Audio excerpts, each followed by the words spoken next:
अस्सलामुअलैकुम दोस्तों, पाकिस्तान और न्यूजीलैंड के बीच टी20 सीरीज खत्म हुई और एक और एम्बैरेसिंग डिफीट के साथ खत्म हुई। और इसका खुलासा यह है इस टी20 सीरीज का कि पूरी सीरीज में पाकिस्तानी बल्लेबाजों से ना बाउंसर खेले गए और ना ही पाकिस्तानी बॉलर से टिम सैफर्ड पकड़े गए।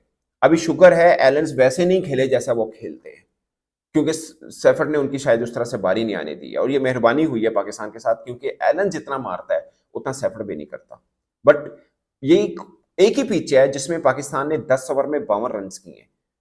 10 ओवर में 52 रन किए थे उन्होंने, 4 ओवर में 60 से ऊपर रन कर लिए। 3 ओवर में उनके 45 रन थे। 2 ओवर के अंदर मैच खत्म हो गया था, वन साइडेड हो गया था। खैर वो तो पहली इनिंग में ही हो गया था कि मैच किस रुक जाएगा। बट पहला ओवर हुआ शायद 18 पड़े, दूसरे में 14, फिर 12। ये पाकिस्तान की कहानी, मतलब आगे से फिर रन पे रन, रन पे रन।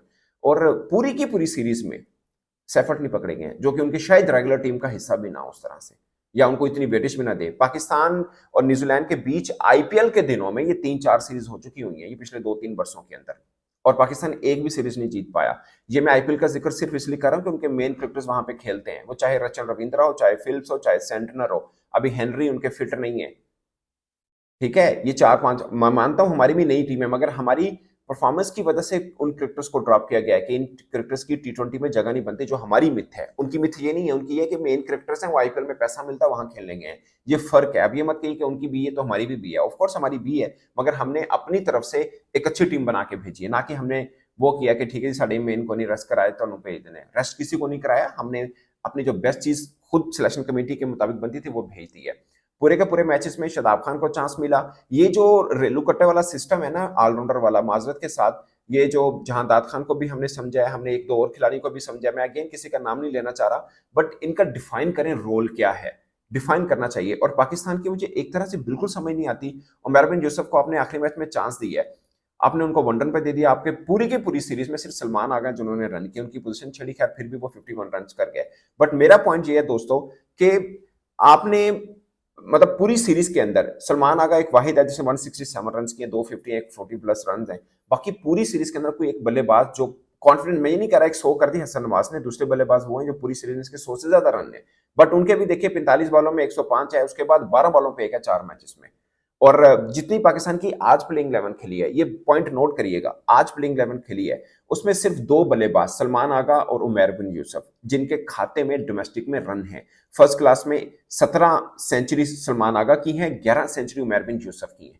उसके बाद किसी की 200 भी नहीं है फर्स्ट क्लास में, जितनी पाकिस्तान की आज पूरी की पूरी प्लेइंग 11 खेली है। आप इसको अगर डोमेस्टिक टैलेंट कहते हैं तो सुभान अल्लाह।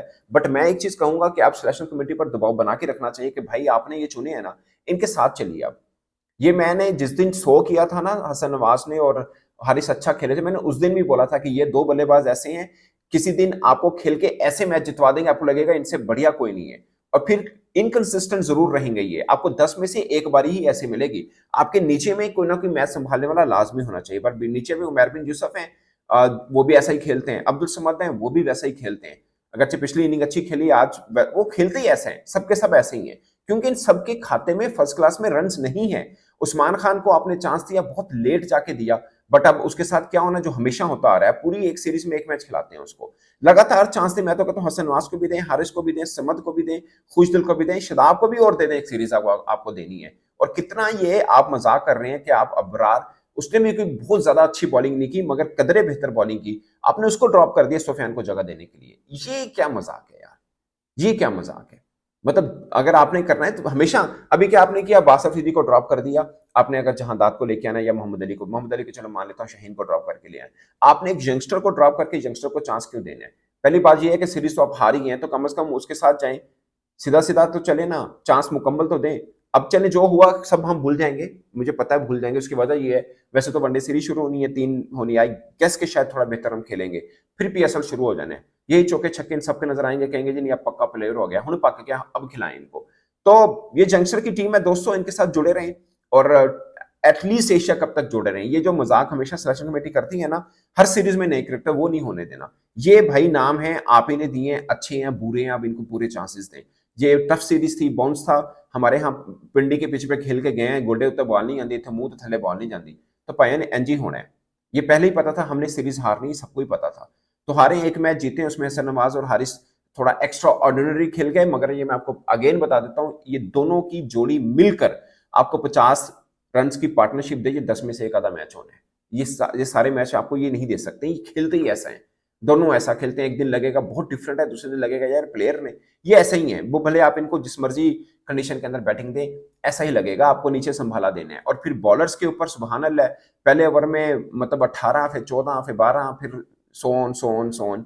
ये ऐसा थोड़ी है यार, थोड़ी सी मतलब एक बॉलिंग फ्रेंडली कंडीशन है। तीसरे ओवर के बाद स्लिप हटा दी थी सलमान आगा ने। आप स्कोर कितना, आपको 200 डिफेंड करने जा रहे हैं, 128 स्कोर नहीं किया पाए तुसी, और डिफेंड करना है तो स्लिप क्यों हटान दो? मैच तो खत्म हो गया, थोड़ा 2 ओवर जी, जितना लड़ा जा सकता है उतना लड़ लें, बाकी तो मैच खत्म हो गया था पाकिस्तान का। बट विद ड्यू रिस्पेक्ट, मुझे लगता है कि इसके अंदर बॉडी लैंग्वेज क्रिकेटर्स की बहुत गिरी हुई नजर आई है, पाकिस्तानी क्रिकेटर्स की। मतलब ठीक है यार, बाउंस मिल गया, हमारे यहाँ कंडीशन नहीं होती, ये लड़के वो हैं जो ए टीम की तरफ से भी नहीं खेले हुए ज्यादा। मतलब अब्दुल समद को मैंने देखा ओमान के अंदर, वहां पे हल्का सा बाउंस था, बाकी तो खेले। हसन नवाज तो खेले ही नहीं हुए, और इनके डोमेस्टिक में भी ज्यादा रन नहीं। हसन नवाज की 100 है फर्स्ट क्लास में, अब्दुल समद का एक भी नहीं है, और एक और शदाब खान का 100 है। बाकी सिर्फ उमर बिन यूसुफ है और सलमान आ गए। और बॉलिंग तो मेरे ख्याल है हमारी भी आज शाहीन को रेस्ट दिया है, बाकी हारिस रऊफ जो हैं बस वही हैं। और मतलब जिन्होंने थोड़ी बेहतर बॉलिंग की ओवरऑल, जिन्होंने बेहतर बॉलिंग की ओवरऑल, अदरवाइज वो भी कुछ ऐसा नहीं कि अकेले मैच में डिफरेंट नजर आ रहे हो। पाकिस्तान के पर्सपेक्टिव में डिफरेंट थे, इसमें कोई शक नहीं। और आप अंदाजा करें इस पिच के ऊपर, नेशम जैसा बॉलर 5 विकेट ले गया, और डफी पूरी सीरीज में नहीं, ये दो हैं, किसी ने नोट नहीं किया होगा, डफी नहीं हमसे खेला गया, हमसे सैफर्ड नहीं संभाला गया। और नेशम जैसा बंदा जिसको अपने कोटे में 5-4 ओवर नहीं करता, उठा के देख ले कितने मैचेस में उसने किए, वो पाकिस्तान के खिलाफ 5 विकेट ले जाता है। ये एम्बैरेसिंग डिफीट है। मतलब ठीक है, मुश्किल कंडीशन नहीं, ये सब चीजें चलती है, बट आप इंटरनेशनल क्रिकेट खेल रहे हैं, इतना तो नहीं होना चाहिए ना, वन साइडेड नहीं होना चाहिए। थोड़ा सा दम, मैं तो कहता हूँ हिम्मत है उन लोगों की जो ग्राउंड में बैठ के मैच देख रहे हैं, यकीन मानिए, वरना इतना बोरिंग मैच कौन देखेगा? हम बिंग जर्नलिस्ट देखते हैं कि मैच में देखे क्या टेक्निकल चीज कुछ हुई है, अदरवाइज फैंस के लिए तो बोरिंग मैच है, सारे के सारे बोरिंग हुए, कोई एक फंस के नहीं हुआ। एक जो हमने जीता वो फंस के हुआ है, वो थोड़ा सा आगे तक गया, वो हमने अच्छा जीता, इसमें कोई शक नहीं। बट एक मैच है, उसको लेके 2 साल जीने हैं, 2 साल खुश रहना, तो ठीक है। अब क्या छक्के मारे कि लाता रख के छक्का पाता, सीधा छक्का पाता, वो कर लें बातें, हम जो मर्जी कर लें, मगर ये इंटरनेशनल क्रिकेट है, इसके अंदर ऐसा नहीं है कि आपने एक इनिंग में बहुत अच्छा खेल दिया, बाकी में आप बिल्कुल ही कहीं नजर नहीं आ रहे। बट ठीक है, पाकिस्तान पर्सपेक्टिव में जितना सा टैलेंट है वही है, और हम इन्हीं को लेके चल लें। बाकी मुझे लगता है कि सुफियान मुकीम की बॉलिंग, थोड़ा सा उनको रेगुलर चांस मिलना चाहिए था। और वो अच्छा बॉलर है, बुरा नहीं है, वो पहले से ही कह रहा हूँ कि अच्छा बॉलर है, वो बुरा नहीं है, बट उनको चांस मिल कैसे रहा है? अबरार को बिठाया तो आपने दिया है। अब ऑलराउंडर हैं हमारे जहांदाद खान, ऑलराउंडर हैं हमारे शदाब खान, इससे पहले खुशदिल शाह थे।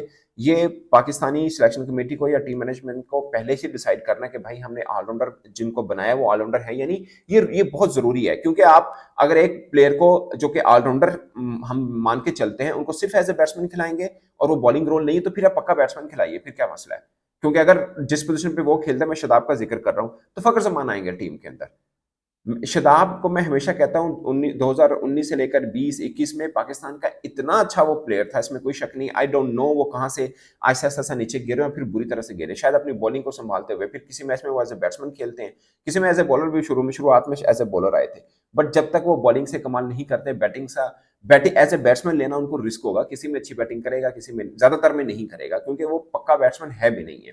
फिर जहांदाद खान है, जो एक तो हमने डेफिनेशन बनाई है 2 छक्के मार ले वो ऑलराउंडर है। मुझे लगता है कि जो अजमतुल्ला उमर सही है वो ऑलराउंडर है, पांड्या है, ये ऑलराउंडर है। माइकल जॉनसन भी टू सम एक्सटेंट ठीक है, मान लेते हैं, उसने भी स्टे करता है, अच्छा है। कॉर्बन बोस्ट वो ऑलराउंडर है। बाकी ये छक्के चौके तो मिचेल स्टार्क भी मार लेता है, आर्चर भी मार लेता है, क्या आप उनको ऑलराउंडर कैटेगरी में मानेंगे? No one knows. मतलब ये डिफाइन हमें करना है कि ऑलराउंडर है क्या और क्या नहीं है। बट इनको लेके चलते जाएं, चांसेस देते रहें। मुझे लगता है वसीम जूनियर की टी20 टीम में जगह बनती है। मुझे लगता है साइम जो फखर जमान आने से थोड़ी बेहतरी हो जाएगी।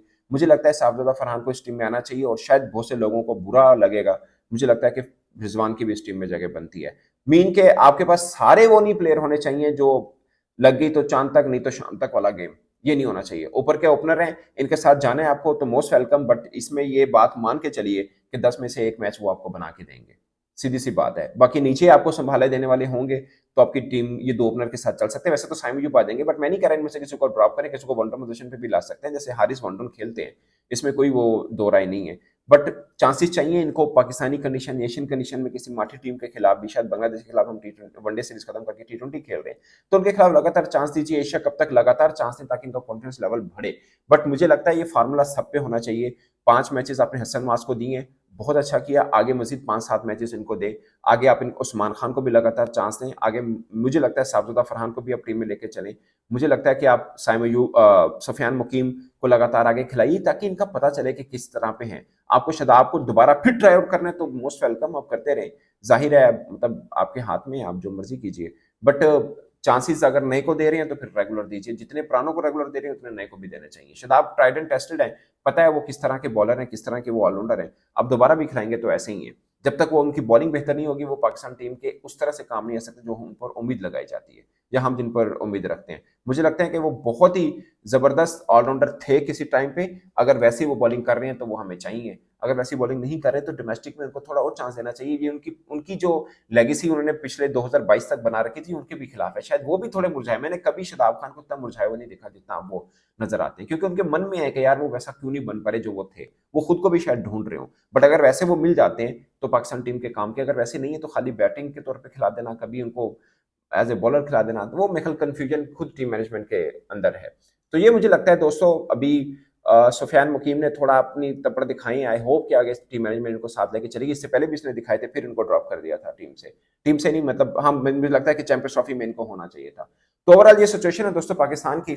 अब आई होप के शायद हारिस रऊफ को कैरी करें ये वनडे के लिए, और मुझे लगता है कि प्लेइंग 11 में तो सुफियान मुकीम भी होने चाहिए, क्योंकि आपको आगे चाहिए स्पिनर्स, स्पेशली स्पिनर्स के साथ जाना चाहिए।